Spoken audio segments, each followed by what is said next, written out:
கிறிஸ்துவுக்குள் அன்பான காலைக்கதை நிகழ்ச்சி நேயர்களே, மீண்டும் இந்த நாளிலும் இயேசுவின் புண்ணிய நாமத்தில் உங்களோடு கூட இணைவதில் மிகுந்த மகிழ்ச்சி அடைகின்றேன். இந்த நாளில நமக்கு வருகிற செய்தி எங்க இருந்து அப்படின்னு சொன்னா, மீகா எழுதின புஸ்தகம் 7ஆம் அதிகாரம் 15வது வசனம். நீ எகிப்து தேசத்திலிருந்து புறப்படப்பட்ட நாளில் நடந்தது போலவே உன்னை அதிசயங்களை காணும்படி செய்வேன், உன்னை அதிசயங்களை காணும்படி செய்வேன் என்று ஆண்டவர் சொல்லும் பொழுது நமக்கு ரொம்ப ஆச்சரியமா இருக்குல்ல. நம்முடைய வாழ்க்கையில அதிசயங்கள் நடந்துராதா? இந்த வியாதிலிருந்து விடுதலை கிடைச்சிடாதா? இதுல ஒரு அதிசயத்தை ஆண்டவர் செய்ய மாட்டாரா அப்படின்னு சொல்லி நிறைய வேலைகளை நம்ம நிறைய காரியங்களை வைத்து யோசித்து பார்ப்போம்ல. ஆனா ஆண்டவர் எப்பவுமே சொல்றத கண்டிப்பா செய்கிறவர். நீங்க பாத்தீங்கன்னு சொன்னா மத்திய எழுதின சுவிசேஷத்துல 14ஆம் அதிகாரத்துல ஒரு நிறைய நிகழ்ச்சிகள் இருக்கு. அதுல ஒரு நிகழ்ச்சி உங்களோடு கூட பகிர்ந்து கொள்ள ஆசைப்படுறேன். ஆண்டவர் என்ன செய்வார், திரளான ஜனங்களோடு கூட ஒரு நாள் முழுவதும் அவங்களோடு கூட உபதேசித்துட்டு சாயங்காலம் ஆயிடுச்சு, எல்லாரும் வீட்டுக்கு போறாங்க. ஆண்டவர் சொல்றாரு, அவங்களை எப்படி வெறும் வயிற்றோட அனுப்ப முடியும்? ஏன்னா நிறைய ஆவிக்குரிய காரியங்களை சொல்லி கொடுத்துருக்குறோம். அப்போ அவங்களுக்கு வயிற்றுக்கு என்ன செய்யணும், ஏதாவது கொடுக்கணும்னு சொல்லி கேட்கும் பொழுது சீஷர்கள் சொல்லுவாங்க, எங்க கிட்ட ஒன்றும் இல்லை, என்ன இருக்குன்னா 2 மீனும் 5 அப்பமும் தான் இருக்குது அப்படின்ட்டு சொல்லுவாங்க. அப்போ இதை வச்சு என்ன பண்ண முடியும் அப்படின்னு கேட்கும் பொழுது ஆண்டவர் சொல்லுறது, அது என்கிட்ட கொண்டு வாங்க அப்படின்ட்டு சொல்லுவார். என்கிட்ட கொண்டு வாங்கினோடனே அவர் என்ன செய்வார், அதை கையில் வச்சுட்டு வானத்தை நோக்கி என்ன செய்வார்னு சொன்னால் ஆண்டவரை நோக்கி ஜெபம் பண்ணி அந்த மீன்கள் எல்லாத்தையும் கொடுப்பாங்களாம். நீங்கள் பார்த்தீங்கன்னா 5000 புருஷர்கள், ஸ்திரீகளும் குழந்தைகளும் தவிர 5000 புருஷர்கள் இருந்தாங்க அப்படின்னு சொல்லி சொல்லப்பட்டிருக்கு. அப்படின்னா நீங்கள் கால்குலேட் பண்ணி பார்த்துக்கோங்க. ஒரு அட்லீஸ்ட் இன்னும் பாதி ஏற்றுக்கிட்டா கூட நிறைய பேர் சாப்பிட்ருக்காங்க.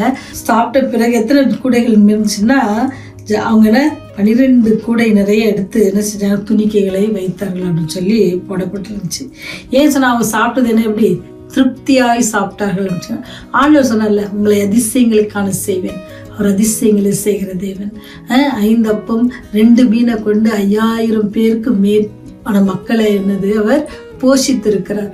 அப்பேற்பட்ட வல்லமையுள்ள தேவன் தண்ணீரை திராட்சை ரசமாக மாற்றுகிறார். காண ஒரு கல்யாணத்துல 6 கச்சாடிகள் என்ன செய்வாங்க, நிரப்புவாங்க, திருப்பி பருமாறுங்கள் அப்படின்னு சொல்லுவாங்க. எல்லாரும் என்ன சொல்லுவாங்க, ஐயோ இவ்வளவு டேஸ்டா இருக்கே அப்படின்னு சொன்னாங்க. ஏன் சொன்னா ஆண்டவர் அதிசயங்களை காண செய்கிறவர். உங்களுடைய வாழ்க்கையில என்னுடைய வாழ்க்கையில அநேக அதிசயங்களை நம்ம கண்டிருக்கிறோம் இல்ல. சில வேளைகளை நம்ம அதிகமாக மனசோர்வுற்று ஆண்டவரே எனக்கு இதை நீங்க செய்யணும் அப்படின்னு சொல்லி ஜெபிக்கும் பொழுது உடனே அதுக்கு பதில் கிடைச்சிடும்.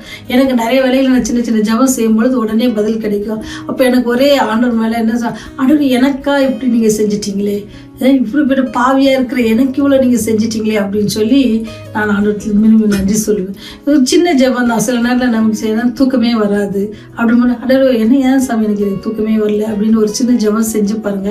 உடனே உங்களுக்கு ஆண்டவர் என்ன செய்வார், நல்ல நித்திரை கொடுக்கும். அவர்களை கேட்கிற யாருக்கும் அவர் என்ன செய்வார், அதிசயங்களை செய்வார். சில வேளை மருத்துவர்கள் கைவிட்டுருவாங்க.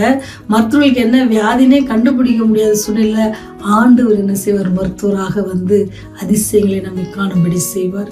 அநேக வேளையில் அநேக காரியங்களை நம்ம கேள்விப்பட்டிருக்கோம்ல.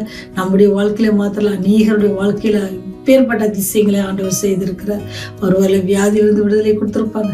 சிலர் பண பிரச்சனைகள், சில வேளை பிள்ளைகளுக்கு படிப்புக்காக பணமே இருக்காதுன்னு இருப்பாங்க. யாராவது ஒருத்தர் ஸ்பான்சர் பண்ணுவாங்க. அதெல்லாம் ஒரு அதிசயம். ஆண்டவர் அதிசயங்களை செய்கிறவர். அவரை நம்புகிற, எப்படி எகிப்திலிருந்து இஸ்ரேல் மக்களை அழைத்து வரும் பொழுது எப்படி இங்கே இவங்களுக்கு 5 அப்பம் 2 மீனை கொடுத்து 5000 பேரை போஷித்து போல அவங்களுக்கு என்ன கொடுத்தாரு, மன்னாவை கொடுத்தாங்க ஆண்டவர்.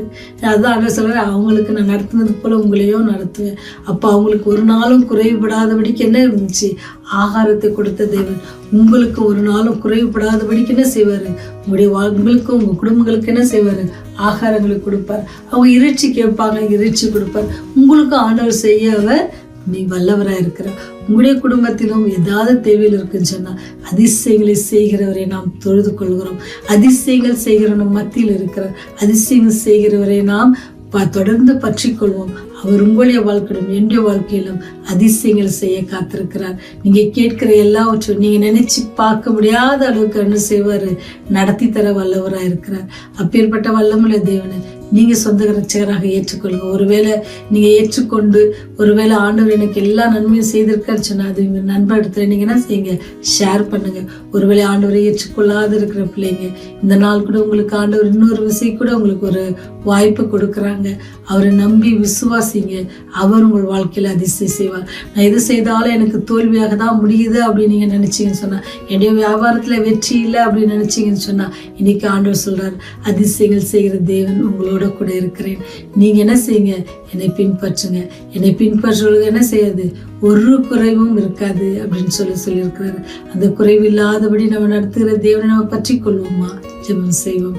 கிருபையும் இரக்கம் நிறைந்த தகப்பனே, எங்களுடைய குறைவுகள் எல்லாம் நிறைவாக்குகிறவரே, அதிசயங்களை செய்கிறவரே, எகிப்திலிருந்து மக்களை வழிநடத்தின தேவன், இஸ்ரேலை வழிநடத்தினவன், எங்களையும் வழிநடத்த வல்லவராயிருக்கிறேன் என்று நாங்கள் அதனால விசுவாசிக்கிறோம். இதை விசுவாசிக்கிற ஒவ்வொரு பிள்ளைகளையும் ஆசீர்வதிங்க. அப்படியே தேவைகளை சந்தித்தருளுங்க. அப்படியே பிள்ளைகளை ஆசீர்வதிங்க. அப்படியே பேர பிள்ளைகளை ஆசீர்வதிங்க. அப்படியே தேவைகளை எல்லாம் சந்தித்தருளுங்க சாமி. அது மாத்திரம் இல்லாதபடிக்கு ஆண்டவரே, அந்த குடும்பங்களில் எந்த தேவைகள் இருக்கும் என்று நீர் அறிந்திருக்கிறீர் சாமி. உம்மை நோக்கி கூப்பிட்டு உம்மை நோக்கி கெஞ்சி மண்டாடுகிற ஒவ்வொரு பிள்ளையுடைய தேவைகளை சந்தித்து சமாதானத்தை கட்டளையிட வேண்டுமா பாத்துல கெஞ்சி நிற்கிறோம் ஆண்டவரே. ஒவ்வொரு நாளும் நாங்கள் உங்களுக்கு பிரியமான பிள்ளைகளாக இருக்க கிருபை செய்யுங்க. நாங்கள் உண்மை நம்பி விசுவாசத்தை எல்லா சூழ்நிலை பற்றி கொள்ள நீங்கள் எங்களுக்கு கிருபை செய்யுங்க. உடைய கருத்தில் எங்களை நாங்கள் ஒப்பு கொடுக்கிறோம். நீங்கள் எங்களை பொறுப்பெடுத்துக்கொண்டு வழி நடத்த வேண்டுமா கெஞ்சி மன்றாடுகிறோம். ஆவியாளர் ஒத்தாசையினால எங்களை வழி நடத்துங்க. படிக்கிற பிள்ளைகளுக்காக செபிக்கிறோம். ஞானத்தினால் நிரப்புங்க. மனப்பாட சக்தியை கட்டளையிடுங்க ஆண்டவரே. நல்ல முறையில் படித்து நல்ல முறையில் தேர்வுகளை எழுத, காலாண்டு தேர்வுகளை எழுத அந்த பிள்ளைகளுக்கு நீங்கள் உதவி செய்யுங்க ஆண்டவரே. தொடர்ந்து உடைய கரம் உடைய கிருபை அவர்களோடு கூட இருக்கட்டும் ஆண்டவரே. சாத்தான் கெர்ச்சிக்கிற சிங்கம் போல சுற்றி தெரிந்தாலும் அவருடைய வலைக்குள் நாங்கள் சிக்கி கொள்ளாதபடிக்கு எங்களை உடைய இரத்த கொட்டைகளையும் மறைத்து பாதுகாத்து உடைய நித்திய ராஜ்யத்தில் எங்களை சேர்த்து கொள்ள வேண்டுமா இயேசு மூலம் தாழ்மையோடு ஜெபிக்கிறோம் ஜெனுல நல்ல தகப்பனே. ஆமென், ஆமென்.